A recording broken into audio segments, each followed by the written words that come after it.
Halo adik-adik, bertemu lagi di Gria Edukasi. Di video kali ini kita akan belajar tentang vektor, mulai dari pengertiannya, notasi, dan cara menyatakan suatu vektor. Nah, tapi sebelum itu kita akan masuk dulu ke pendahuluan, yakni tentang sistem koordinat. Oke, yang pertama itu adalah sistem koordinat pada bidang, atau biasa kita sebut dengan dimensi 2, dan ini dinyatakan dengan R2. Kita misalkan terdapat sebuah bidang. Nah, kemudian bidang ini akan kita bagi dengan dua buah garis. Oke. Garis yang mendatar itu merupakan sumbu X dan garis tegak itu merupakan sumbu Y. Nah, dari perpotongan kedua garis ini itu akan diperoleh satu titik. Nah, titik itu kita sebut sebagai titik asal. Ya. Nah, di mana koordinat dari titik asal itu adalah 0,0. Nah, misalkan terdapat titik yang merah itu. Nah, cara untuk menyatakan suatu titik, itu kita bisa lihat pada sumbu X, titik tersebut akan jatuh di angka berapa gitu kan. Nah, kalau kita misalkan titik tersebut pada sumbu X jatuh di X1. Kemudian pada sumbu Y itu jatuh di Y1. Nah, jika kita misalkan titik tersebut dengan titik A, maka koordinat titik A itu adalah X1, Y1. Nah, X1 itu kita sebut sebagai apsis, dan Y1 itu kita sebut sebagai ordinat. Ya. Nah, sebagai contoh ini. Oke, terdapat titik yang merah. Kita lihat pada sumbu X dia akan jatuh di angka 4. Ya. Kemudian pada sumbu Y dia akan jatuh di angka 3. Nah, jika kita misalkan titik tersebut dengan titik P, maka koordinat dari titik P adalah 4,3. Paham? Nah, misalkan terdapat titik lain lagi. Oke, itu dia. Kita lihat pada sumbu X dia akan jatuh di negatif 2. Dan pada sumbu Y dia akan jatuh di 5. Dan jika kita misalkan titik tersebut dengan titik Q, maka titik Q koordinatnya adalah negatif 2,5. Ya, nah jadi itu sistem koordinat pada bidang.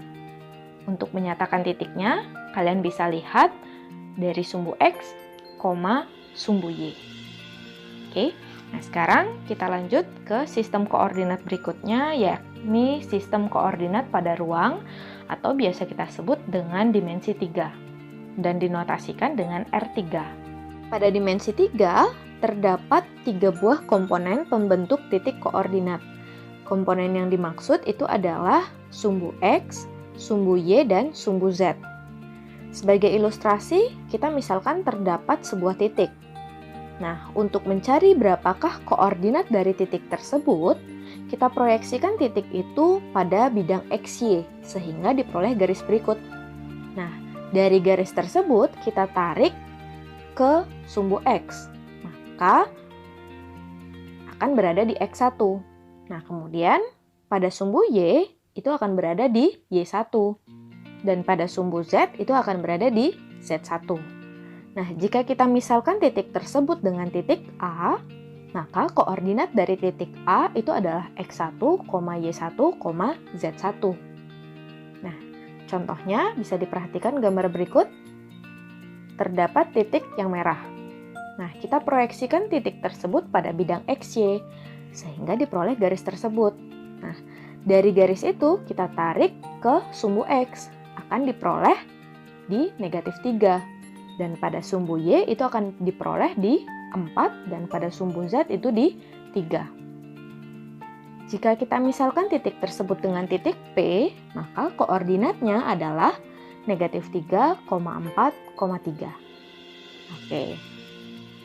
Nah, jadi itu dia terkait dengan sistem koordinat di ruang 2 dan di ruang 3. Sekarang kita masuk ke pengertian vektor. Di sini terdapat 2 buah gambar. Nah, gambar pertama, ruas garis tersebut menghubungkan titik P ke titik Q. Nah, bisa juga kita katakan bahwa menghubungkan titik Q ke titik P. Jadi sama saja dia kalau dibolak-balik. Ya. Nah, pada gambar pertama itu terdapat nilai atau bisa kita sebut dengan memiliki panjang. Ya. Nah, kemudian pada gambar kedua itu menghubungkan titik A ke titik B.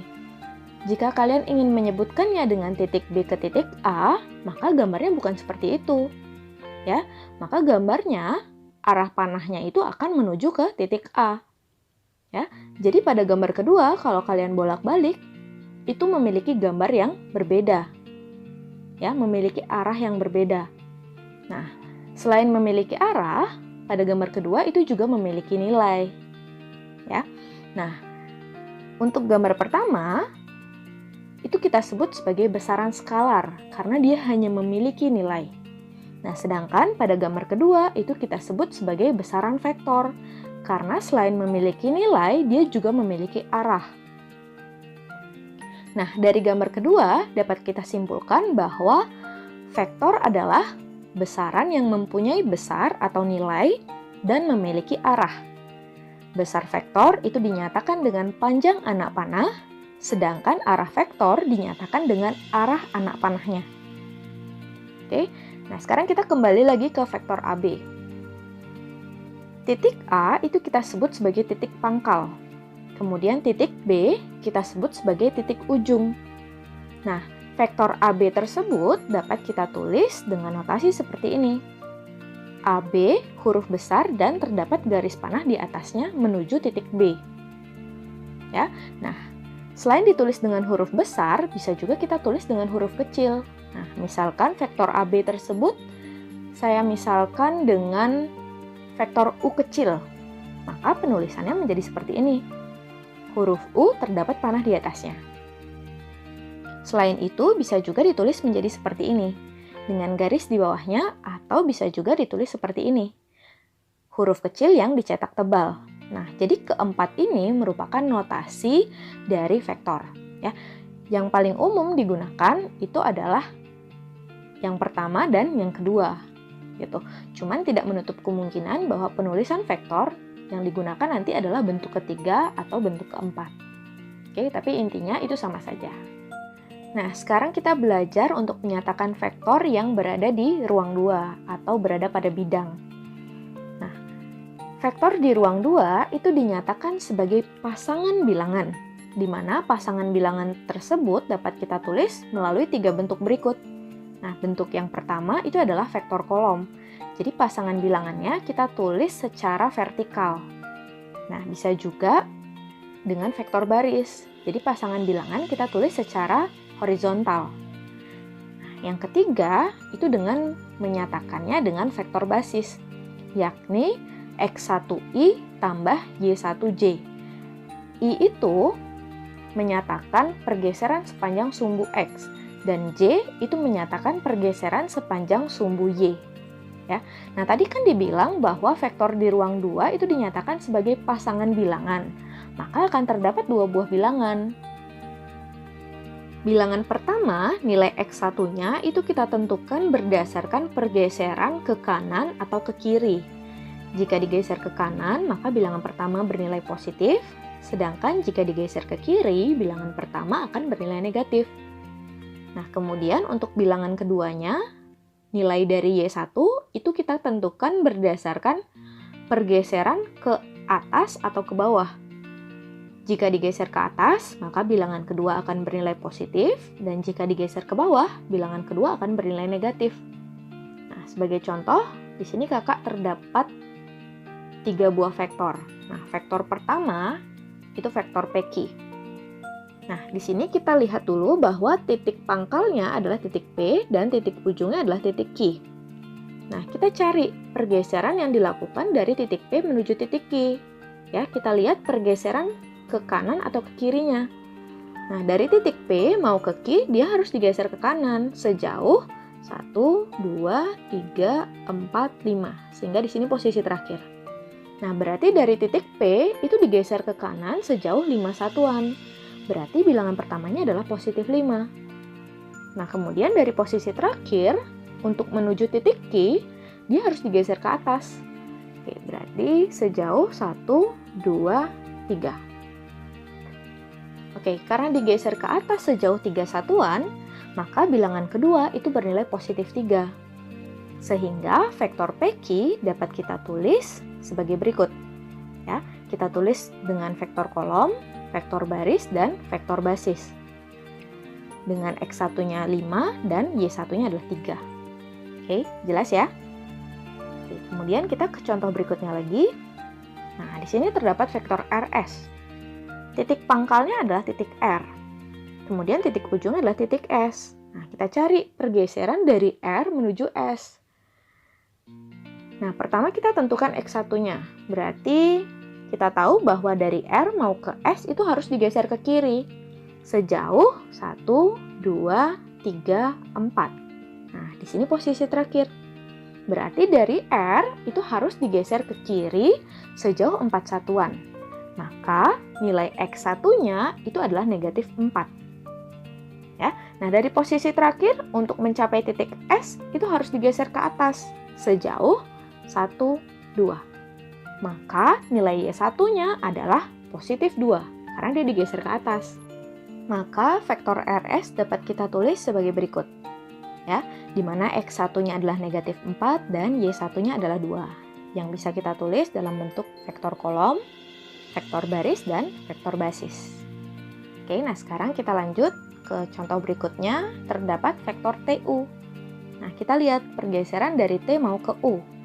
Maka bilangan pertama itu harus kita tentukan berdasarkan pergeseran ke kiri. Ya. Jadi T itu mau ke U, dia harus digeser ke kiri. Sejauh 1, 2. Maka nilai X1 itu adalah negatif 2. Nah, dari posisi terakhir di sini, untuk mencapai titik U, itu harus digeser ke bawah sejauh 1, 2, 3, 4, 5, 6. Maka nilai Y1 itu adalah negatif 6 karena dia digeser ke bawah sejauh 6 satuan. Maka vektor TU dapat kita tulis sebagai berikut. X1-nya negatif 2 dan Y1-nya adalah negatif 6. Oke, nah. Jadi seperti itulah cara untuk menyatakan vektor di ruang 2. Nah, selanjutnya kita belajar untuk menyatakan vektor di ruang 3. Oke. Vektor di ruang 3 itu dinyatakan dengan 3 bilangan yang dapat ditulis dengan 3 bentuk juga. Nah, sama seperti tadi. Oke, yang pertama itu vektor kolom, kemudian vektor baris, dan yang ketiga adalah vektor basis. 3 bilangan yang dimaksud itu ditentukan berdasarkan pergeseran pada sumbu X, pada sumbu Y, dan pada sumbu Z. Untuk bilangan pertama, nilai X1-nya kita tentukan berdasarkan pergeseran ke depan atau ke belakang. Ya. Jadi kalau ke depan, dia akan bernilai positif, dan jika digeser ke belakang, maka akan bernilai negatif. Nah, kemudian bilangan kedua itu ditentukan berdasarkan pergeseran ke kanan atau ke kiri. Ya. Jika digeser ke kanan, maka bilangan kedua akan bernilai positif. Dan jika digeser ke kiri, bilangan kedua itu akan bernilai negatif. Nah, selanjutnya untuk bilangan ketiga, itu menunjukkan pergeseran ke atas atau ke bawah. Jika ke atas, maka bilangan ketiga bernilai positif, dan jika digeser ke bawah, bilangan ketiga akan bernilai negatif. Oke, nah contohnya adalah soal berikut. Nah, di sini terdapat bangun ruang balok, ya, di mana panjangnya itu 8, kemudian lebarnya 6, dan tingginya adalah 4. Nah, sekarang kita akan menentukan vektor dari A ke H. Oke, ingat bilangan pertama itu menunjukkan pergeseran ke depan atau ke belakang. Nah, kita lihat dari titik A itu harus digeser ke belakang untuk menuju titik H, ya. Maka bilangan pertama itu bernilai negatif 6 karena jarak dari A mau ke D itu 6. Ya. Nah, selanjutnya dari posisi terakhir kita tentukan bilangan kedua berdasarkan pergeseran ke kanan atau ke kiri.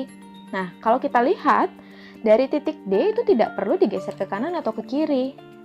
Ya kan? Untuk mencapai titik H, maka nilai maka nilai dari Y1-nya itu adalah 0 karena tidak perlu digeser ke kanan ke kiri. Ya. Nah, sekarang dari posisi terakhir untuk mencapai titik H, kita harus geser dia ke atas. Oke, digeser ke atas itu sejauh 4 satuan. Maka dapat kita tentukan bahwa nilai Z1-nya itu adalah positif 4.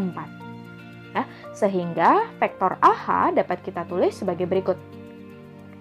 X1-nya negatif 6, Y1-nya 0, dan Z1-nya adalah 4. Ya, yang bisa ditulis dalam bentuk vektor kolom, vektor baris, maupun vektor basis. Oke, itu yang pertama. Kemudian contoh berikutnya lagi. Nah, sekarang kita tentukan vektor berikut dari D ke F. Nah, pertama, untuk bilangan pertamanya, itu kita lihat dari D mau ke F, dia harus digeser ke depan. Maka nilai X1-nya itu adalah positif 6, karena dia digeser ke depan sejauh 6 satuan. Selanjutnya dari posisi terakhir, dia harus digeser ke kanan sejauh 8 satuan. Maka nilai Y1-nya itu adalah plus 8. Nah, dari posisi terakhir di titik B, itu harus digeser ke atas sejauh 4 satuan. Maka nilai Z1-nya adalah plus 4. Sehingga dapat kita tulis bahwa vektor DF itu akan sama dengan 6, 8, 4. Ya, dengan ditulis dalam bentuk vektor baris, kolom, dan basis. Oke, nah sekarang lanjut lagi ke contoh berikutnya. Oke, vektor dari G ke A. Oke, kita lihat dari titik G ke A, dia harus digeser ke depan. Oke, sejauh 6 satuan. Maka nilai X1-nya adalah 6. Kemudian dari posisi terakhir digeser ke kiri sejauh 8 satuan. Maka nilai Y1-nya adalah negatif 8. Kemudian lanjut, itu harus digeser ke bawah. Maka nilai Z1-nya itu adalah negatif 4, ya, karena digeser ke bawah sejauh 4 satuan. Maka vektor dari G ke A dapat kita tulis sebagai berikut. Oke, 6, negatif 8, negatif 4. Gitu. Oke, jelas ya? Nah, jadi sekian dulu pembelajaran kita pada video kali ini. Di video berikutnya kita akan belajar tentang vektor posisi dan vektor di 2 titik. Ya. Jadi sampai ketemu di video selanjutnya. Bye-bye.